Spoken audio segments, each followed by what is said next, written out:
बातमीपत्राच्या सुरुवातीलाच एक अत्यंत महत्त्वाची बातमी पाहणार आहोत। तर मिडल ईस्टमध्ये म्हणजेच मध्य आशियामध्ये तणावपूर्ण परिस्थिती निर्माण झाली आहे आणि त्याचा फटका भारतातील नागरिकांना बसतोय।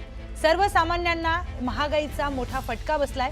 14.2 किलोच्या घरगुती एलपीजी सिलेंडरच्या किमतीमध्ये 60 रुपयांची वाढ करण्यात आली आहे। दिल्लीमध्ये घरगुती सिलेंडरची किंमत 853 रुपयांवरून वाढून 913 रुपये इतकी झाली आहे। कोलकात्यामध्ये सिलेंडर 939 रुपयांना मिळणार आहे, तर मुंबईमध्ये 912 रुपये 50 पैसे आणि चेन्नईमध्ये 928 रुपये 50 पैसे इतका नवा दर लागू झालाय।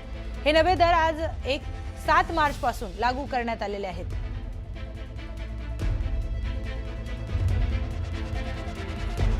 तर मध्य आशियातील तणावपूर्ण परिस्थितीचे परिणाम थेट भारतावर होताना दिसतात।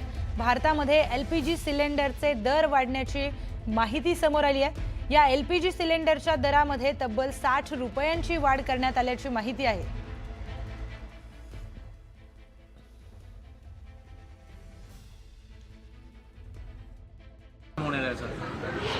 त्याला पॅरलल अरेंजमेंट काही ना काहीतरी करावी लागेल। आमच्या लहानपणी स्टोव्हची अरेंजमेंट असायची, आता रॉकेल कुठे मिळतं काय हे काही माहिती नाही आहे, त्यामुळे हा ज्वलंत प्रॉब्लेम येणार आहे। एक त्याला पर्यायी उपाय म्हणजे MNGL गॅस जो येतो घरी तो आहे, आणि हा जो युद्धाचा परिणाम आहे तर तो आपल्या दारापर्यंत आलेला नव्हता महाराष्ट्रात किंवा भारतात, तर त्याचा परिणाम आता आपल्यालाही झळ पोचायला लागली, त्यामुळे त्या युद्धाचा सिरियसनेस आपल्याला कळेल आता प्रत्येकालाच। युद्धाच्या परिणामामुळे गॅस सिलेंडरच्या घरगुती गॅस सिलेंडरची रेट वाढली, कसा याच्यात घरात इफेक्ट होणार आहे तुमच्या घरात? एकतर महागाई ऑलरेडी इतकी जास्त झालेली आहे, त्या मानाने सिलेंडर्स अजून बरे होते, मिळत पण होते। फोन केला की ॲक्च्युली लगेच यायचा सिलेंडर, अशी आतापर्यंत कंडिशन होती। पण युद्धामुळे जर अशी परिस्थिती आली असेल तर त्याला काही इलाज नाही, आपल्याला तोंड देणं भाग आहे सगळ्यांना, आणि काही ना काही काटकसरीचे मार्ग ओळखले पाहिजेत। थोडाफार इलेक्ट्रिक ओव्हन म्हणा किंवा इलेक्ट्रिक शेगडीवरती आपण स्वयंपाक थोडाफार तरी शिफ्ट केला पाहिजे। आणि युद्धाच्या परिस्थितीमुळे आम्ही अलूफ राहतो, आमच्या सगळ्या सुखसोयी नॉर्मल ह्याच्यात आम्हाला मिळत राहू दे असं आपल्याला म्हणता नाही येणार, त्याचा परिणाम आपल्याला भोगावाच लागेल। म्हणून खरं मुळात जायला पाहिजे की युद्धच टाळलं गेलं पाहिजे। ठीक आहे, मला काही सुचत नाही। घरगुती गॅस सिलेंडरचे रेट वाढलेले याचा घरावर तुम्हाला कसा परिणाम होणार? घरगुती सिलेंडरचे गॅसचे रेट वाढल्यामुळे सगळंच आर्थिक गणितावर परिणाम होईल।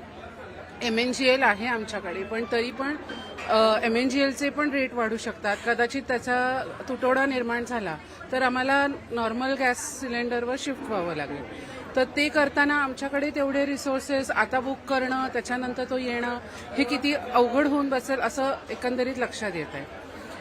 त्याच्यानंतर तो गॅस मिळेल का नाही, नॉर्मल रेग्युलर सिलेंडर नव्याने बुक करणं आणि तो आता मिळणं, त्याच्यानंतर त्याची सिस्टीम बसवून घेणं हे पण अवघड जाईल असं एकंदरीत लक्षात येत आहे या सगळ्या।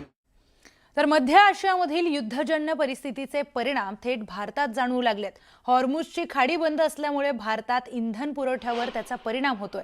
एलपीजी गॅसचा पुरवठा सुरळीत राहावा यासाठी पेट्रोलियम कंपन्यांकडून पुरवठा मर्यादित करण्यात आलाय। कंपनीकडून व्यावसायिक एलपीजी सिलेंडरची नवी बुकिंग घेऊ नये अशा सूचना गॅस एजन्सीजला देण्यात आल्याची माहिती मिळते आहे। तर पुण्यामध्ये शिक्रापूर आणि चाकणमधील पेट्रोलियम कंपनीच्या प्लांट बाहेर कालपासून व्यावसायिक सिलेंडर वाहतूक करणाऱ्या वाहनांच्या रांगा लागल्यात। तर दुसरीकडे घरगुती सिलेंडरची नवी बुकिंग 21 दिवसांनंतर करता येणार आहे। नागपूरसह विदर्भातील सर्व गॅस डीलर इंडियन ऑइलने सूचना दिलेल्या आहेत। नागपूरमध्ये तर गो गॅस कंपनीच्या पंपावर एलपीजी गॅसच्या दरात वाढ झाली आहे। पुरवठा मर्यादित होत असल्यामुळे 8 रुपयांची वाढ एलपीजी गॅसच्या दरामध्ये करण्यात आली आहे। तर गुरुवारी 56 रुपयांनी विकला जाणारा एलपीजी गॅस आज 64 रुपये 98 पैशांनी विकला जातोय। दरम्यान या संदर्भामध्ये केंद्रीय मंत्री मुरलीधर मोहोळ काय म्हणाले पाहूयात। सरकार या सगळ्या युद्ध परिस्थितीवरती खूप बारकाईने काम करते। अगदी विदेशात आपल्या लोक अडगी त्यांना आणण्यापासून या देशांमध्ये युद्ध झाल्यानंतर सुरू झाल्यानंतर या आपल्या देशावरती वेगवेगळ्या सेवा सुविधांवरती काय परिणाम होईल याच्यावरती खूप भारत सरकार सिरियसली काम करतंय. त्यामुळे निश्चितपणे याच्यामध्ये कुठली अडचण येणार.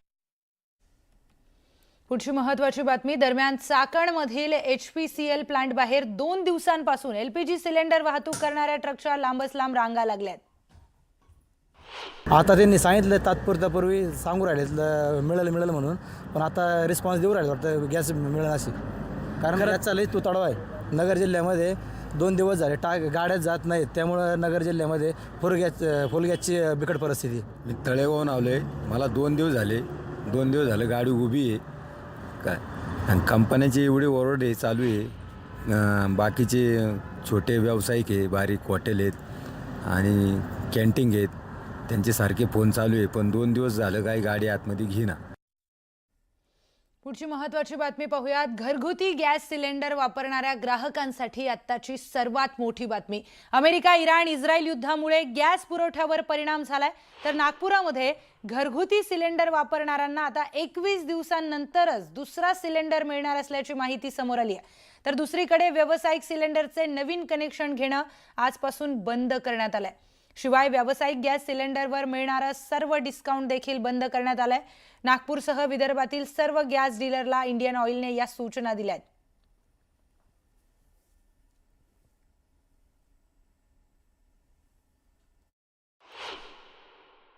नियम बदल केला आहे की व्यावसायिकचे सिलेंडर आहे 19 kg, त्याच्यामध्ये कमिशन मिळणार नाही आणि नवीन कनेक्शनही मिळणार नाही. तसंच घरगुती जे सिलेंडर आहे 14.2 kg, त्याच्यामध्ये जे सिलेंडर आपण आज बुक करत होतो, पुन्हा 15 दिवसांनी बुक होत होतं, पुन्हा सिलेंडर मिळत होतं, महिन्यातून 2 सिलेंडर घेऊ शकत होतो. आता त्याच्यामध्येही बंधन केलं आहे की एक सिलेंडर घेतल्यानंतर 21 दिवसानंतरच दुसरं सिलेंडर मिळेल, त्याच्या अगोदर मिळणार नाही. हा बदल करण्यात आलेला आहे. तर दिवंगत नेते अजित पवार यांच्या विमान अपघात प्रकरणावरून आता राजकारण तापण्याची शक्यता आहे. आमदार रोहित पवार आजपासून दिल्ली दौऱ्यावर जाणार आहेत. या दौऱ्यामध्ये ते विरोधी पक्षनेते राहुल गांधी आणि इंडिया आघाडीतील प्रमुख नेत्यांची भेट घेऊन संसदेमध्ये या प्रकरणावर आवाज उठवण्याची विनंती करणार आहेत. आज दुपारी 1 वाजता ते आपचे प्रमुख आणि दिल्लीचे माजी मुख्यमंत्री अरविंद केजरीवाल यांची त्यांच्या फिरोजशाह रोड येथील निवासस्थानी भेट घेणार आहेत. या भेटीतही या प्रकरणावर चर्चा होण्याची शक्यता आहे. दरम्यान आमदार रोहित पवार यांनी पुण्यातील CID कार्यालयाला भेट दिली. यावेळी VK सिंग यांनी अमेरिकेतील विमानं कशी खरेदी केली याचे पुरावे त्यांनी CID अधिकाऱ्यांना दिलेत. तर FIR का दाखल केली नाही असा सवालही उपस्थित केलाय. गेल्या वेळेस जेव्हा आम्ही आलो होतो तेव्हा आम्हाला सांगण्यात आलं होतं की AIBचा रिपोर्ट एकदा येऊ द्या, रिपोर्ट आल्यानंतर आम्ही तुमचा FIR घेऊ. म्हणून आमची अपेक्षा होती एकदा DGCA 24 तारखेला DGCAचा एक प्रायमरी रिपोर्ट नाही पण एक स्टेटमेंट आल्यानंतर आमची अपेक्षा होती FIR होईल. ठीक आहे, FIR त्यावेळेस तुम्ही घेतला नाही. मग आमची अपेक्षा होती की आता CIDने सांगितलं AIBचा जो प्रिलिमिनरी रिपोर्ट येईल त्यानंतर आम्ही FIR घेऊ. पण आज आल्यानंतर त्यांनी आम्हाला सांगितलंय प्रिलिमिनरी रिपोर्ट नाही तर फायनल रिपोर्ट जेव्हा येईल तेव्हा आम्ही FIR करू. आज CID कडे आल्यानंतर अधिकारी कितीही चांगले असले तरी कुठं ना कुठेतरी यांच्यावर दबाव आहे आणि हा दबाव असल्यामुळेच FIR दादांचा त्या ठिकाणी घेतला जात नाही. आणि जे काही इन्व्हेस्टिगेशन आहे, जो तपास आहे, तो हवेत गोळ्या झाडण्यासारखा हा तपास आहे असं आपल्याला म्हणावं लागेल. यांना खऱ्या अर्थाने तपास करायचाच नाही. याला त्या VSRला वाचवायचे, DGCAच्या वाचवायचे आणि ह्याच्या मागे जो कर्णधार जो कुणी असेल, नाहीतर जी काही संस्था असेल, त्या लोकांना वाचवण्याचा पूर्णपणे प्रयत्न तिथं सुरू आहे.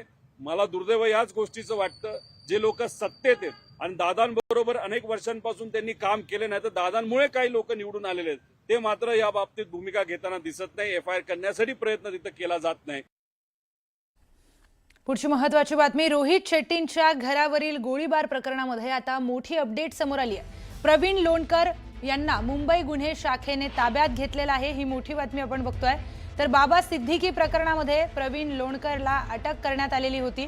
प्रवीण हा शुभम लोणकर याचा भाऊ असल्याची देखील माहिती समोर आली आहे. 16 मार्च पर्यंत गुन्हे शाखेकडे आता प्रवीण लोणकरची कस्टडी असणार आहे. रोहित शेट्टी गोळीबार प्रकरणामध्ये आता प्रवीण लोणकर गुन्हे शाखेच्या ताब्यात आलाय. प्रवीण लोणकर याचं नाव बाबा सिद्दीकी प्रकरणामध्ये देखील आलेलं होतं, तेव्हा देखील त्याला अटक करण्यात आलेली होती. तर 2024 मध्ये मकोका अंतर्गत देखील प्रवीण लोणकरला अटक करण्यात आलेली होती.